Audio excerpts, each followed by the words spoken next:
नमस्कार, मैं प्रेयसी। स्वागत है आप सभी का द प्रिंट लाइन्स में। इस दुनिया में कई जीव हैं जो अपने शरीर के अंगों को त्याग कर उन्हें फिर से उगाया बना लेते हैं। इसमें छिपकली सबसे सरल उदाहरण है। छिपकली की पूंछ अगर कभी कट जाए तो वो कुछ दिनों में उसे वापस उगा लेती है। इसी तरह सांप अपनी स्किन के साथ करता है और केकड़े अपनी खोल के साथ, यानी कि धरती पर रहने वाले जीवों में ये गुण मौजूद है। हालांकि इंसानों के साथ अभी तक ऐसा संभव नहीं हो पाया था। कई रिसर्च दशकों से चल रही है कि कैसे इंसान अपने कटे हुए अंगों को फिर से उगा सकते हैं। हालांकि इससे इतर हमारे शरीर के भीतर मौजूद एक अंग में ये खूबी होती है कि वो अपने आप को फिर से पूरी तरह से बना सकता है। चलिए आपको उस अंग के बारे में बताते हैं। हम जिस अंग की बात कर रहे हैं वो लीवर है।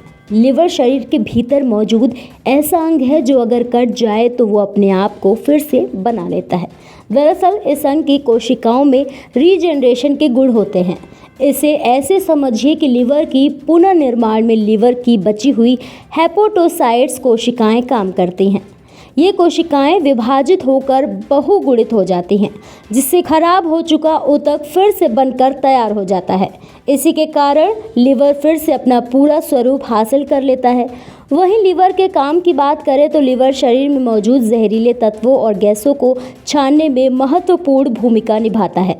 इसके साथ ही यह शरीर के लिए पोषक तत्वों को भी इकट्ठा करता है। अब सवाल उठता है कि अगर लिवर खुद को फिर से बना लेता है तो फिर जिनका लिवर खराब हो जाता है उन्हें इसे ट्रांसप्लांट क्यों करना पड़ता है।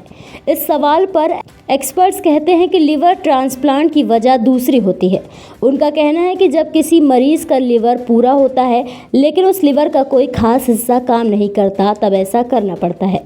इसी तरह से कुछ लिवर की बीमारियां ऐसी होती हैं जो अगर आपको हो जाएं तो लिवर अपने आप को फिर से नहीं बना पाता।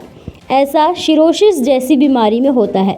इस बीमारी के होने पर लिवर अपना पुनर्निर्माण नहीं कर पाता। ऐसे ही और भी महत्वपूर्ण खबरों को देखने के लिए जुड़े रहिए द प्रिंट लाइन्स के साथ।